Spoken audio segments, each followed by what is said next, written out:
Hello everyone, welcome back to conceptual classes. Daily current affairs का जो हमारा series चल रहा है उसमें आप सभी का स्वागत है। हम लोग डेली बेसिस पे जितने भी इम्पोर्टेंट करंट अफेयर्स बनते हैं या यूँ कहें कि इम्पोर्टेंट न्यूज होता है, उसको हम लोग क्या करते हैं, स्टैटिक पोर्शन के साथ लिंक करके डिटेल डिस्कशन करते हैं। ठीक है, तो चलिए देखते हैं आज की डेट में जितने भी इम्पोर्टेंट करंट अफेयर्स बने हैं उनका हम लोग स्टैटिक के साथ लिंक करके डिटेल डिस्कशन करने की कोशिश करते हैं। तो चलिए स्टार्ट करते हैं। तो देखिए जो फर्स्ट क्वेश्चन है उसमें है कि recently which country has passed a strict anti hate crime law. हाल ही में किस देश ने सख्त घृणा अपराध विरोधी कानून पारित किया है? ऑप्शन ए है जर्मनी, बी है Australia, C Canada and D South Africa.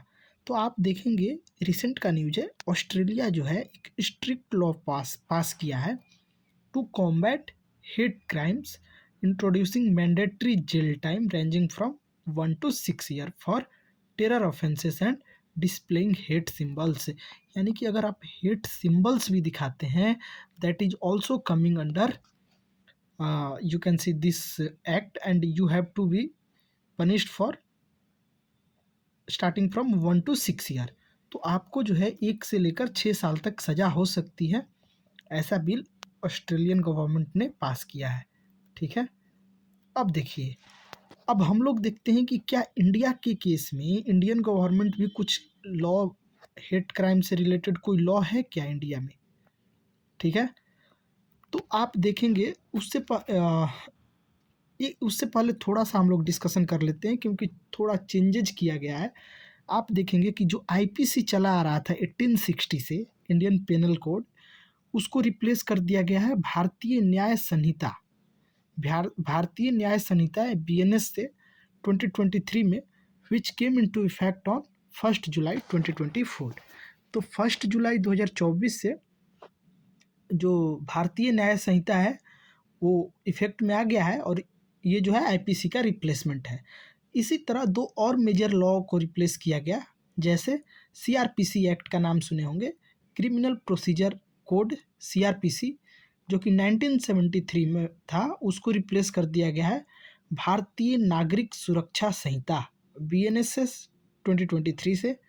उसके बाद एक था इंडियन एविडेंस एक्ट 1872, इसको रिप्लेस कर दिया गया है भारतीय साक्ष्य अधिनियम 2023। ठीक है, तो ये चीज़ें आपको पता होनी चाहिए, ये दैट्स वाई हम लोग इसको डिस्कस कर लिए। नाउ अब हम लोग ये देखते हैं कि क्या एंटी हेट क्राइम से रिलेटेड बीएनएस में कोई प्रोविज़न है। भारतीय न्याय संहिता जो 2023 में आता है, इसमें कोई प्रोविज़न है? तो आप देखेंगे कि सेक्शन 113 जो है 113, वो promoting in meeting between group. अगर आप जो है किसी दो ग्रुप के बीच, दो रिलीजियस ग्रुप हो गया, इथनिक ग्रुप हो गया, उनके बीच अगर आप इनिमिटी प्रमोट करते हैं तो आपको जो है इस एक्ट के तहत सजा हो सकती है। उसके बाद सेक्शन 114 की बात कर लें, inciting violence through hate speech. अगर आप हेट स्पीच देकर वायलेंस को भड़का रहे हैं, लाइक वायलेंस को प्रोवोक कर रहे हैं, प्रमोट कर रहे हैं, तो वो भी एक क्राइम है अंडर सेक्शन 114।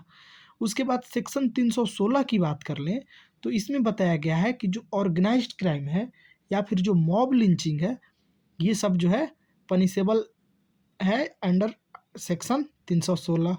उसके बाद सेक्शन 153 बी की बात करें जो कि रिवाइज हुआ है, इसमें क्या है कि नेशनल यूनिटी पे अगर कोई अटैक करता है तो वो भी जो है क्राइम के अंडर है और वो भी पनिशेबल है। ठीक है, तो आपको एक बेसिक आइडिया लग गया होगा भारतीय न्याय दंड संहिता, भारतीय न्याय संहिता से रिलेटेड एंड हेट लॉ से related, hate anti hate crime से रिलेटेड क्या प्रोविजंस है बीएनएस में। नेक्स्ट देखते हैं, नेक्स्ट जो है वर्ल्ड वेटलैंड्स डे से रिलेटेड है।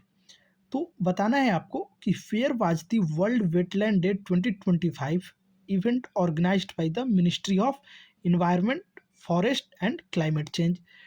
तो उत्तर प्रदेश में ये हुआ है।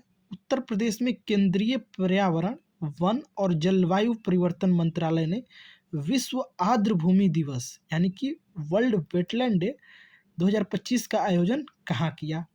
तो आप देखेंगे कि जो यूनियन मिनिस्ट्री है MOEFCC जो है, वो वर्ल्ड वेटलैंड डे जो कि हर साल 2 फरवरी को मनाया जाता है, वो पार्वती अर्गा रामसर साइट जो कि गोंडा उत्तर प्रदेश में है, वहाँ जो है मनाया गया है।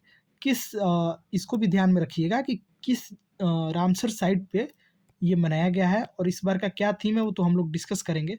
तो पार्वती अर्गा रामसर साइट, गोंडा उत्तर प्रदेश। तो इसका करेक्ट आंसर क्या हो जाएगा? Option B, Gond district Uttar Pradesh. ठीक है। अब देखिए, अब हम लोग देख लेते हैं वर्ल्ड वेटलैंड डे से रिलेटेड थोड़ा सा इन्फॉर्मेशन। तो आप देखेंगे कि वर्ल्ड वेटलैंड जो है एनुअली 2 फरवरी को मनाया जाता है और ये डेट इसलिए चूज किया गया क्योंकि इसी दिन 2 फरवरी 1971 में रामसर कन्वेंशन को अडॉप्ट किया गया था। क्लियर? वर्ल्ड वेटलैंड डे 2 फरवरी को क्यों मनाया जाता है? क्योंकि इसी दिन रामसर कन्वेंशन को अडॉप्ट किया गया था 1971 में। थीम क्या है? 2025 का थीम क्या है? ये 2025 का थीम है protecting wetland for our common future. ठीक है, तो ये आपको थीम याद होना चाहिए, protecting wetland for our common future. ठीक है। उसके बाद आप देखेंगे कि इंडिया भी जो है कन्वेंशन का पार्टी है सिंस 1982, डेजिग्नेटिंग 89 रामसर साइट्स। तो अभी जो है फरवरी 2025 में 4 और रामसर साइट को ऐड किया गया है। कमेंट सेक्शन में आपको बताना है कि वो 4 रामसर साइट कौन सा है, क्योंकि अभी रिसेंट के ही करंट अफेयर्स में हम लोग डिस्कस किए थे। ठीक है, तो टोटल 89 रामसर साइट्स है टिल टुडे, इतना आप ध्यान में रख सकते हैं। अब देखिए रामसर साइट्स के बारे में आपको आइडिया होना चाहिए क्योंकि MCQ बन सकता है यहाँ से। तो let's discuss fee fact about Ramsar sites. तो रामसर कन्वेंशन क्या है? ये एक इंटरनेशनल ट्रीटी है जो कि 1970, मोर स्पेसिफिक बात करें तो 2 फरवरी 1971 को रामसर एक जगह है ईरान में, वहाँ पे साइन किया गया इंटरनेशनल ट्रीटी, जिसका मेन मकसद क्या है? आर्द्र भूमि को यानी कि वेटलैंड्स को कंजर्व करना। तो रामसर कन्वेंशन क्या है? ये एक इंटरनेशनल ट्रीटी है जो 1971 में 2 फरवरी को रामसर जगह में जो कि ईरान में है वहाँ पे साइन किया गया और इसका मेन ऑब्जेक्टिव क्या है? आर्द्र भूमि यानी कि वेटलैंड्स का कंजर्वेशन। ठीक है। इंडिया अब कब ज्वाइन करता है ये जान लीजिए। तो इंडिया आप देखेंगे कि 1982 में इंडिया जो है ज्वाइन करता है और जो फर्स्ट साइट्स होता है चिल्का लेक और कियोल देव नेशनल पार्क, उसको जो है रामसर का पार्ट बनाया जाता है।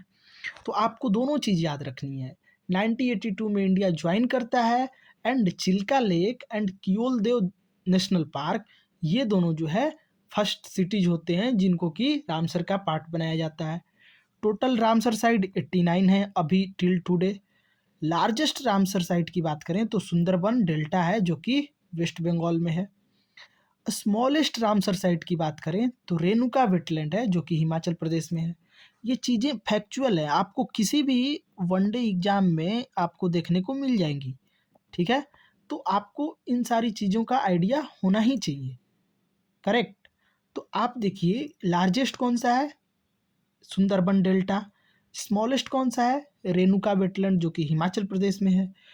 State with most Ramsar site, सबसे ज़्यादा रामसर साइट कहाँ देखने को मिलेगा? तो तमिलनाडु में, जहाँ की 16 रामसर साइट्स है।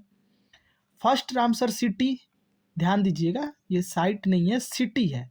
तो फर्स्ट रामसर सिटी कौन सा है? तो आप देखेंगे कि चेन्नई जो है फर्स्ट रामसर सिटी है।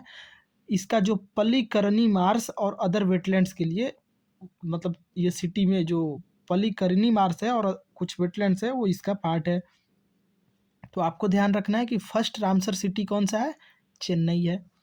कियोल देव नेशनल पार्क जो कि राजस्थान में है, ठीक है, वो यूनेस्को साइट भी है और जो होम है किसका? साइबेरियन क्रेन्स का। साइबेरियन क्रेन्स के बारे में आप देखे होंगे कि ये जो है पोल के टुवार्ड रहती हैं, पोल साइडेड रहती हैं, लेकिन जब ठंडी के दिन में आप देखेंगे, जब ठंडी के दिन में ये जो है मूव करके आपको कियोल देव नेशनल पार्क की तरफ आ जाती हैं। ठीक है, तो साइबेरियन क्रेन जो है आप देखेंगे कि कियोल देव नेशनल पार्क में देखने को मिल जाएंगी। लोकतक लेक इम्पॉर्टेंट है क्योंकि ये एकमात्र फ्लोटिंग लेक है इंडिया का। तो लोकतक लेक जो है मणिपुर में, जिसको कि हम लोग केबुल लामजाओ के नाम से भी जानते हैं, वो क्या है, ओनली फ्लोटिंग नेशनल पार्क है जो हैबिटेट है किसका, संघाई डियर का। तो आपको ये सब चीज़ें पता होनी चाहिए। आप सोचिए ना, इतना कलेक्ट करके एक एक इन्फॉर्मेशन आपके पास लाया जा रहा है, तो ये आपकी भी अब फर्ज बनती है कि ये सारी चीज़ें आप एक जगह या तो नोट डाउन कर लें या फिर चीज़ों को डेली बेसिस पे रिवाइज करते रहें, सो दैट कि हमेशा के लिए याद हो जाए। ठीक है। तो लोकतक लेक जो है कहाँ है, मणिपुर में, जो एकमात्र फ्लोटिंग नेशनल पार्क है, जिसको कि हम लोग केबुल लामजाओ नेशनल पार्क के नाम से भी जानते हैं। और ये होम किसका है, संघाई डियर, यानी कि संघाई डियर आपको उस नेशनल पार्क में देखने को मिल जाएगी। ठीक है। अब बात करते हैं सुंदरबन डेल्टा का, जो कि मैनग्रोव्स का भी एग्जाम्पल है। सेकेंड लार्जेस्ट मैनग्रोव्स है, आई थिंक, नहीं, लार्जेस्ट मैनग्रोव्स है। तो सुंदरबन वेटलैंड की बात करें तो ये क्या है, लार्जेस्ट मैनग्रोव फॉरेस्ट है and home to Royal Bengal tigers. तो जो रॉयल बंगाल टाइगर्स हैं वो आपको कहाँ देखने को मिल जाएंगे, सुंदरबन वेटलैंड्स में। ठीक है, इतना क्लियर हो गया। अब बात करते हैं मॉन्ट्रेक्स रिकॉर्ड का। ठीक है, तो मॉन्ट्रेक्स रिकॉर्ड क्या होता है, मॉन्ट्रेक्स रिकॉर्ड में बेसिकली वैसे थ्रेटेंड रामसर साइट को इंक्लूड किया जाता है जिनका की जो है एग्जिस्टेंस पे क्वेश्चन है। ठीक है, जो थ्रेटेंड के कगार पे हैं उनको जो है मॉन्ट्रेक्स रिकॉर्ड में शामिल किया जाता है। तो इंडिया से मॉन्ट्रेक्स रिकॉर्ड में दो रामसर साइट्स है, एक है लोकतक लेक जो कि कहाँ है, अभी हम लोगों ने देखा, मणिपुर, जिसको कि केबुल लामजाओ नेशनल पार्क भी बोलते हैं, और कियोलदेव नेशनल पार्क जो कि राजस्थान में आपको देखने को मिल जाएगा, जो कि होम्स है साइबेरियन क्रेन का। तो ये दो चीज़, लोकतक लेक और कियोलदेव नेशनल पार्क जो है मॉन्ट्रेक्स रिकॉर्ड का पार्ट है।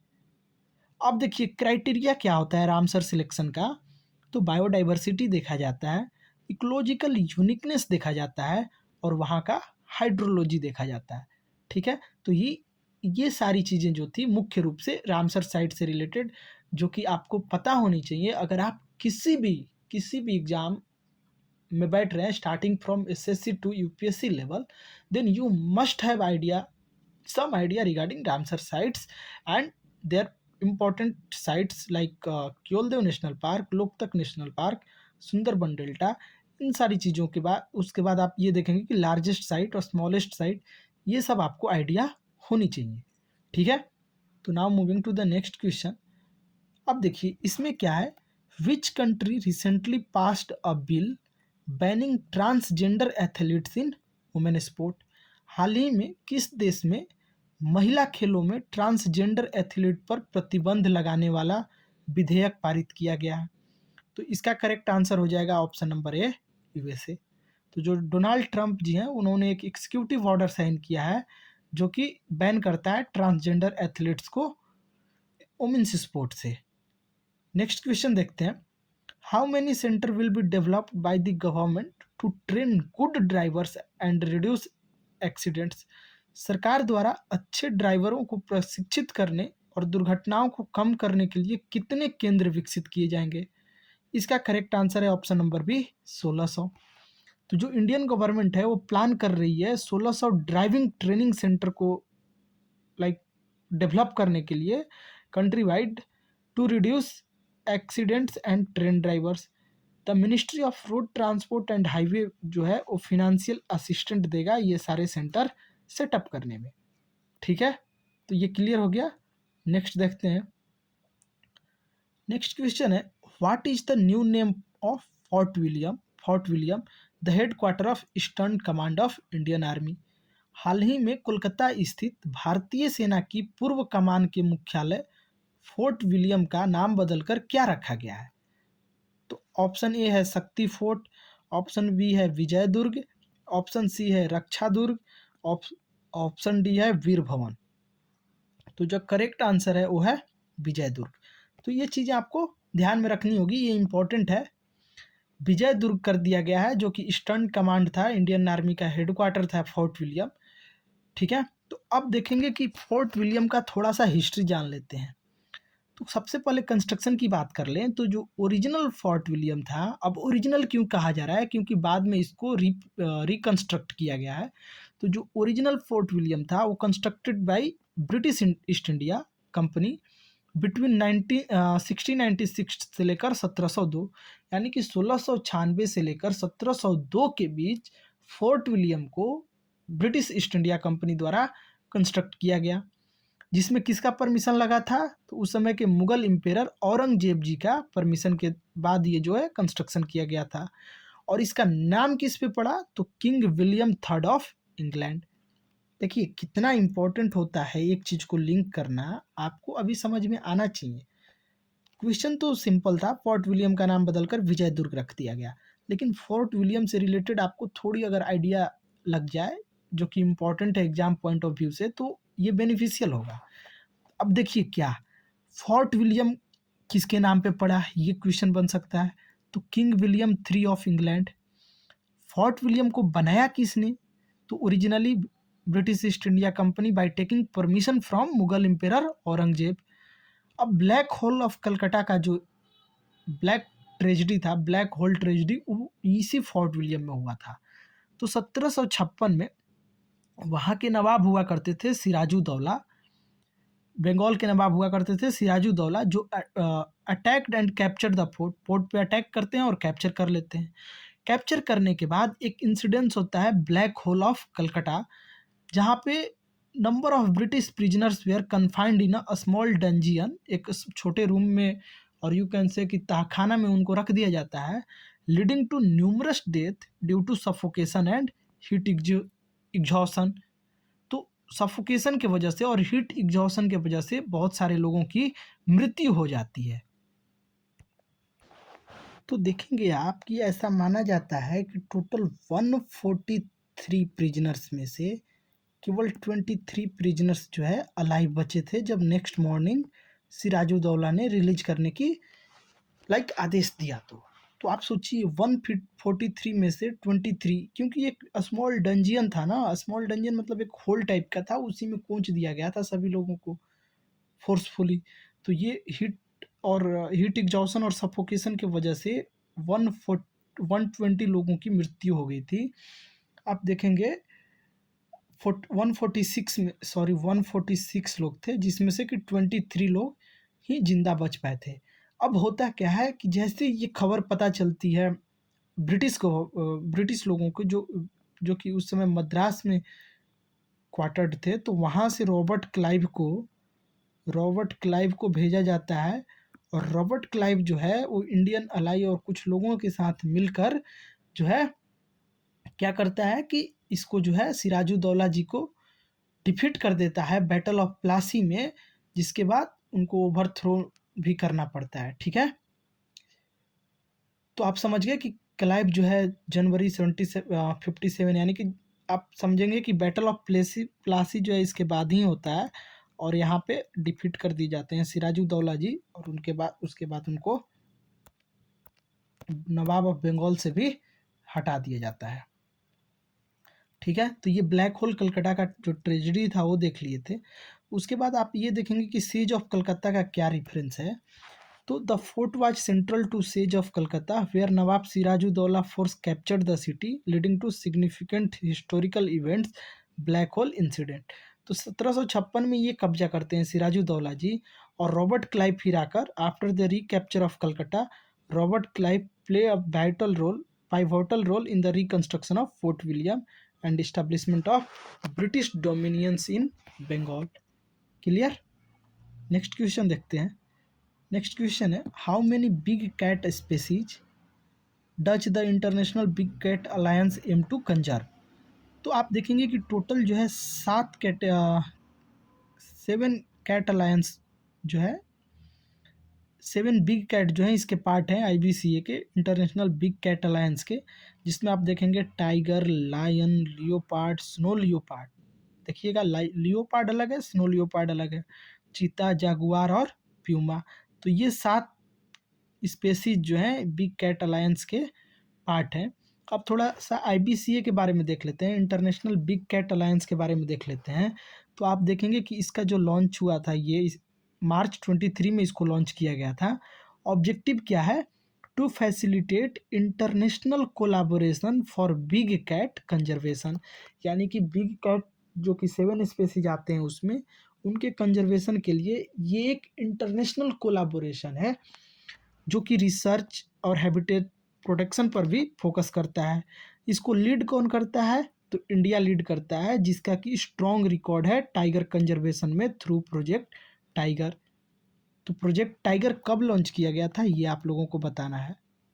प्रोजेक्ट टाइगर कब लॉन्च किया गया था ये आप लोगों को बताना है, ठीक है। कमेंट सेक्शन में आप रिप्लाई कर सकते हैं। मेंबर कंट्रीज की बात करें तो टोटल 19 कंट्रीज हैं where big cat are found. Funding की बात करें तो इंडिया जो है 800 करोड़ जो कि $100 मिलियन के आसपास आता है, ठीक है, वो 5 साल में खर्च करने के लिए बोला है, ठीक है। तो मार्च 23 में आया है। अब इम्पॉर्टेंट हो गया ना, अब देखिए रिसेंट का ये डेवलपमेंट है। मार्च 23 में आप जो देखेंगे कि मार्च 23 में इसका जो है लॉन्चिंग किया गया है। फोकस एरिया की बात करें तो anti poaching strategy, human wild life conflict management, habitat conservation और क्लाइमेट चेंज इम्पैक्ट मिटिगेशन, ये सारे एरिया पे इस लाइक अलायंस का फोकस है, ठीक है। तो चलिए आज का करंट अफेयर्स हमारा ख़त्म होता है। नेक्स्ट हम लोग मिलते हैं अगले वीडियो में, लेकिन उससे पहले मेरा एक सजेशन रहेगा कि आप लोग जो है करंट अफेयर्स को अच्छे से नहीं कर पा रहे हैं शायद, क्योंकि आप जो है केवल, मैं देख रहा हूँ कि यूट्यूब पे अगर कोई नंबर ऑफ़ क्वेश्चंस दिखा रहा है कि नंबर ऑफ़ क्वेश्चंस इतना सारा मैंने करा दिया और लोग उसको फॉलो कर रहे हैं, तो वो मेरे अकॉर्डिंग जो है सही स्ट्रेटजी नहीं है। बाकी आप लोग का जो भी डिसीजन हो, लेकिन आप लोग जो है स्टैटिक के साथ ज़रूर लिंक कीजिए। मेरा ये एक पर्सनल लाइक रिक्वेस्ट रहेगा कि आप लोग किसी भी चैनल को फॉलो करें, उसको स्टैटिक के साथ लिंक करना भूलें ही ना, क्योंकि स्टैटिक आपका रिवाइज होते जा रहा है इसके थ्रू। अब आपको करना क्या पड़ेगा कि आपको सेपरेटली बैठना पड़ेगा इस पार्ट को कवर करने के लिए, और ऐसे करंट अफेयर्स के साथ साथ अगर क्लियर होते जा रहा है तो ये बेनिफिशियल ही होगा ना। तो ठीक है, आप लोग समझदार हैं, जैसे भी आपको लगे, लेकिन स्टैटिक को ज़रूर ही लिंक कीजिए, ठीक है। मिलते हैं नेक्स्ट वीडियो में, तब तक के लिए धन्यवाद।